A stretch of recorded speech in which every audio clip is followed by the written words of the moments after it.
Les chrétiens ont un monde à revendiquer et à reconquérir pour Dieu. L'ennemi a apporté une vaste destruction, la mort et la cruauté.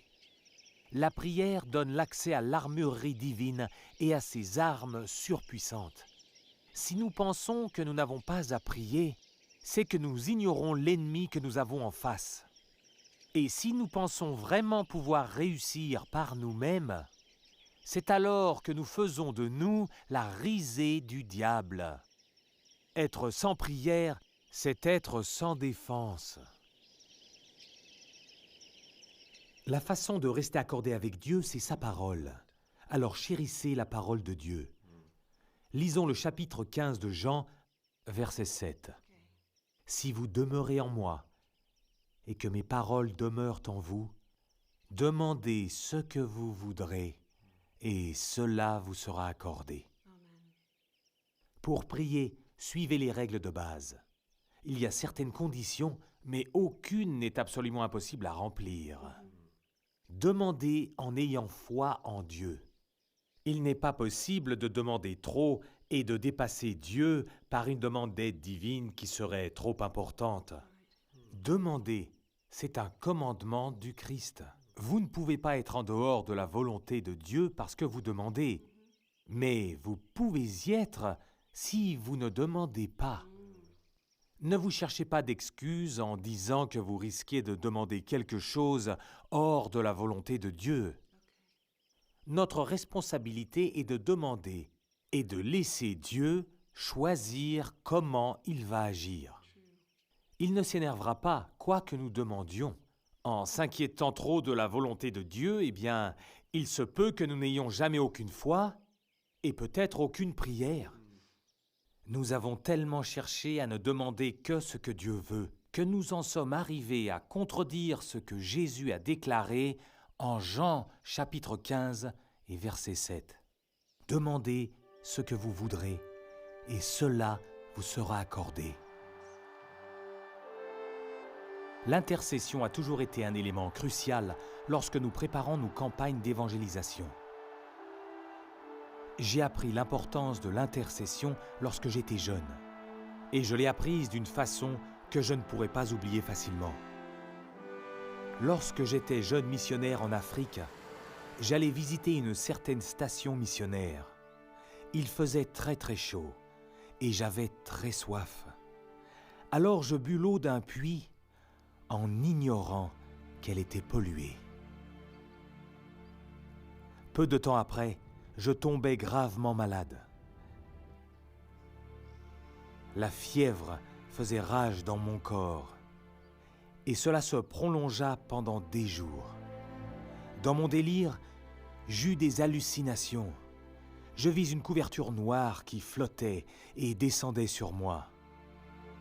Alors je me dis, voilà la mort, je suis en train de mourir. Mais soudainement, j'entendis la voix de quelqu'un qui priait pour moi. C'était la voix d'une femme de l'église de mon père, à 8000 kilomètres de là.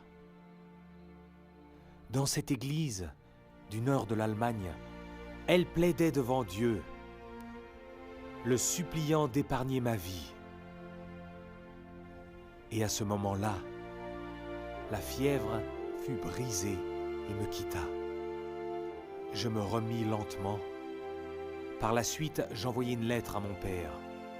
Je lui disais, « S'il te plaît, va voir cette femme et demande-lui ce qui lui est arrivé à telle date. » Quand la réponse arriva, je fus profondément ému. Cette femme expliquait que, précisément ce jour-là, le Saint-Esprit l'avait réveillée tôt le matin en lui demandant d'intercéder pour Reynard, qui était en train de mourir en Afrique. Elle pria pendant des heures jusqu'à ce qu'elle obtienne la victoire, là, en Allemagne. Et ma fièvre tomba, là-bas, au Lesotho. Ce jour-là, j'appris quelque chose à propos de la prière d'intercession. Ça marche.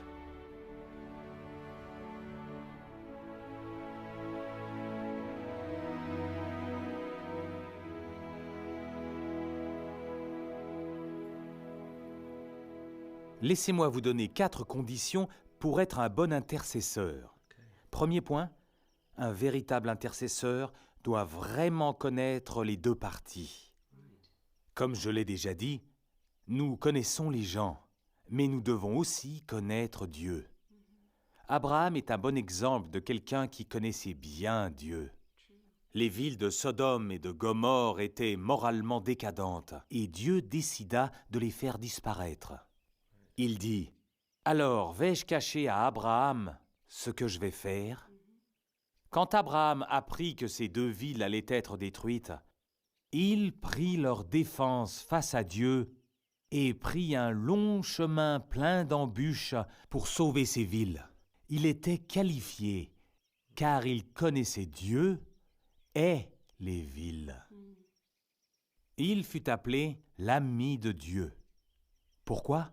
Jacques nous dit, « Abraham crut en Dieu, et cela lui fut crédité et imputé à justice.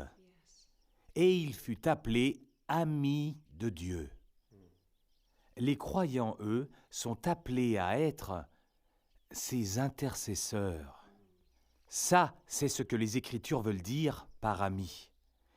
Jésus a dit, « Je ne vous appellerai plus mes serviteurs, mais je vous appellerai maintenant mes amis, parce que tout ce que j'ai entendu de mon Père, je vous l'ai fait connaître. » Un ami de Dieu, un intercesseur, aura le même état d'esprit que le Seigneur, qui ne nous dit rien simplement comme cela, mais afin que nous prions.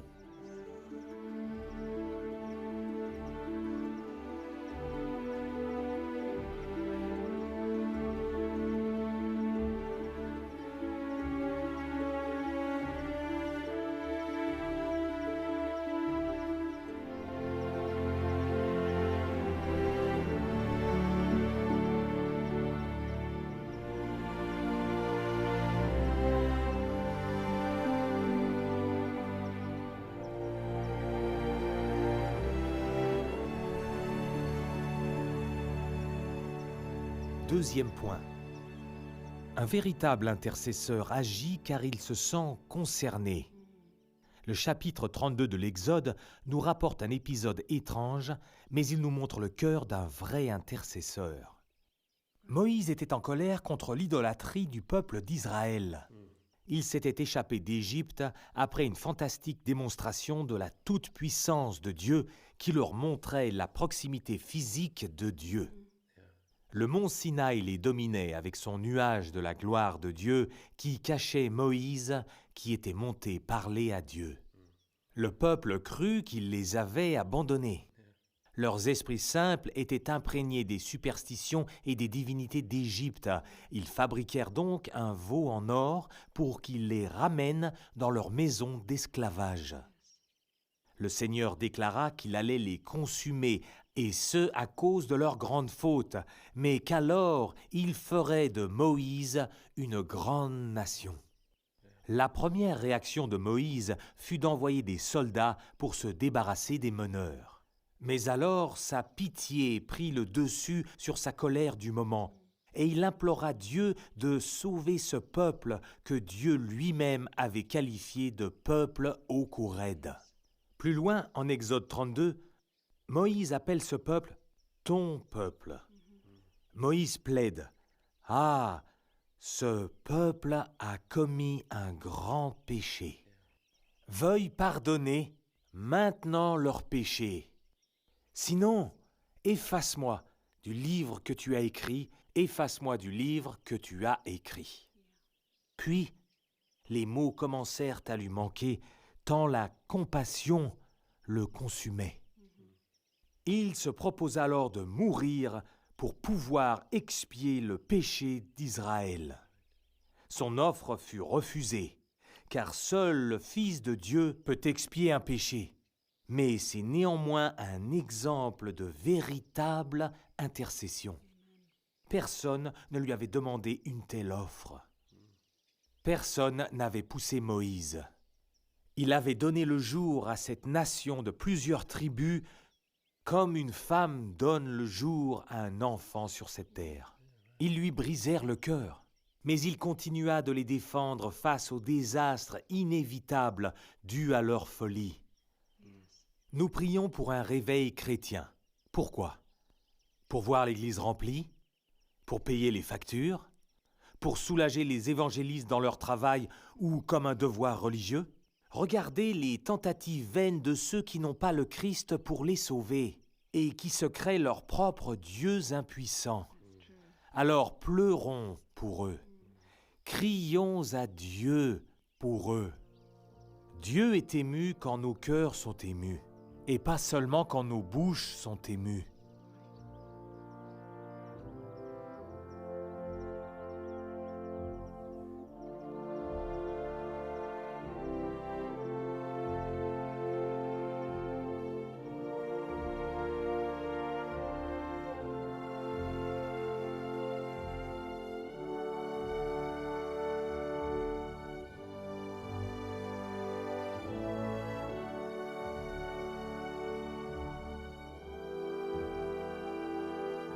Mon troisième point, c'est qu'un véritable intercesseur doit avoir la foi. Toutes les grandes prières d'intercession dans les Écritures ont été propulsées vers le ciel depuis la rampe de lancement de la foi. La foi est l'assurance indéniable de la bonté infinie de Dieu, croyant qu'il est fidèle à ce qu'il déclare être. La foi, c'est la foi en Dieu, pas simplement la foi en l'accomplissement d'un miracle. Les grands intercesseurs de la Bible n'ont pas toujours vu ce qu'ils demandaient. Dieu a entendu Abraham, mais les villes de Sodome et Gomorrhe ont quand même été détruites. Priez et laissez les problèmes entre les mains de Dieu. Il fera ce qu'il sait être le mieux. Et le quatrième point, un véritable intercesseur se réjouit de louer et d'adorer. Si on regarde les psaumes d'intercession, pas une seule fois il n'est oublié d'honorer Dieu sous une forme ou sous une autre. On ne trouve qu'un seul psaume sombre, le psaume 88, dans lequel on ne trouve aucune demande et aucune louange. Mais l'intercession arrive à Dieu sur les ailes de l'adoration. Les demandes et les louanges sont les deux faces d'une et même pièce. Dans le psaume 105, il est dit « Que le cœur de ceux qui cherchent l'Éternel se réjouisse ». Les intercesseurs ne s'offensent vraiment pas de ce que Dieu n'a pas fait. Se lamenter, ce n'est pas prier. Le fardeau des besoins du monde est allégé quand nous prions en nous souvenant et en remerciant de ce qu'il peut faire et de ce qu'il fera. Le Notre Père commence ainsi. Notre Père, que ton nom soit sanctifié. C'est le début de toute intercession véritable. Il se termine ainsi. Car c'est à toi qu'appartiennent le règne, la puissance et la gloire pour les siècles des siècles. Amen. Avant toute chose, j'exhorte à faire des supplications, des prières, des requêtes, des actions de grâce pour tous les hommes, pour les rois et tous ceux qui sont élevés en dignité, afin que nous puissions mener une vie calme et tranquille, en toute piété et honnêteté. Pour sauver une nation, il faut commencer par l'intercession.